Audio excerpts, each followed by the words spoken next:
నమస్తే అండి. Welcome to Dharani talkies.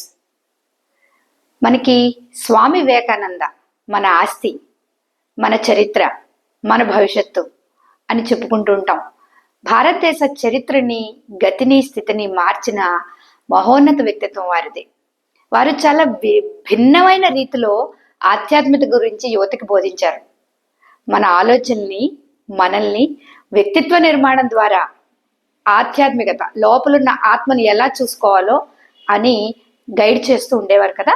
వారు అలా ఒకసారి ఒక సమావేశంలో కూర్చున్నప్పుడు ఎవరో అడిగారట, నరకం అంటే ఏమిటి అని. అప్పుడు వారు చెప్పారట, నరకం అంటే దేవుని ప్రత్యేక స్థలం కాదు. నా ఉద్దేశంలో, అంటే స్వామి వివేకానంద వారి ఉద్దేశంలో అండి, నరకము అంటే మనలోనే ఉంది.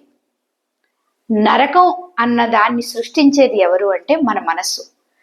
ఎప్పుడూ స్థిమితం లేని మనసు, దేనికి తృప్తిపడని మనసు, నాకు అది కావాలి, ఇది కావాలి, ఇది అవ్వలేదు, అది అవ్వలేదు అని కోపంతోటి, విసుగుతోటి, కోరికతోటి, బెంగతోటి నిండి ఉన్న మనసే నరకం.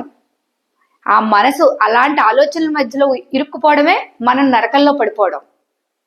మరి దాని నుంచి ఎలా బయటపడాలి అంటే, ఈ మూడు, కోరిక తీరట్లేదన్న కోపము, అనుకున్న కోరిక తీరిపోయిన తర్వాత ఇంకేదో కావాలన్న తపన, ఆరాటము, ఈ మూడు ఒకదానికొకటి ఎప్పుడూ పెనవేసుకుని చాలా బలంగా, దృఢంగా మన మీద దాడి చేస్తాయి.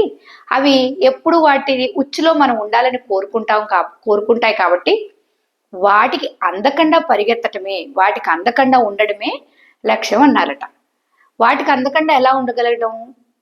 అవి అస్తమానం మన మనసులో సంఘర్షణ సృష్టిస్తూ ఉన్నప్పుడు వాటికి దొరకకుండా, వాటితో పోరాడకుండా ఎలా ఉండడం అంటే, వారు చెప్పిన పద్ధతి ఏంటంటే, మీ ఆలోచనల్ని ఉన్నతంగా, ఉత్తమంగా తీర్చిదిద్దుకోవడం.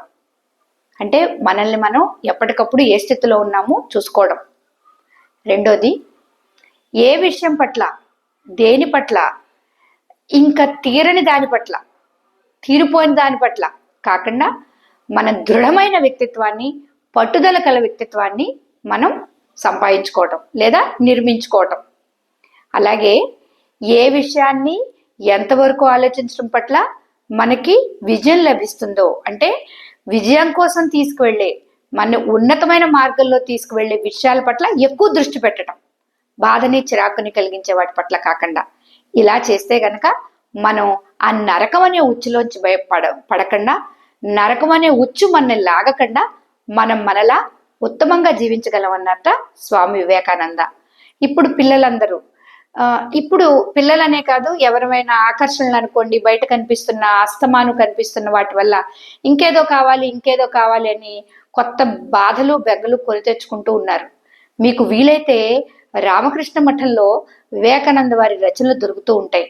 పిల్లల్ని వారానికి ఒక్కసారైనా మీ దగ్గరలో ఉన్న రామకృష్ణ మఠానికి తీసుకువెళ్ళి కాసేపు మెడిటేషన్ చేయించి ఇలాంటి వాటిని ఏమన్నా చదివి వినిపిస్తే, మన పెద్దలైనటువంటి వారు అనుభవించి మనకు చూపిన మార్గంలో పిల్లలు నడిచే ప్రయత్నం చేస్తారేమో అన్న ఆలోచన మనం చేస్తే బాగుంటుంది. Thank you.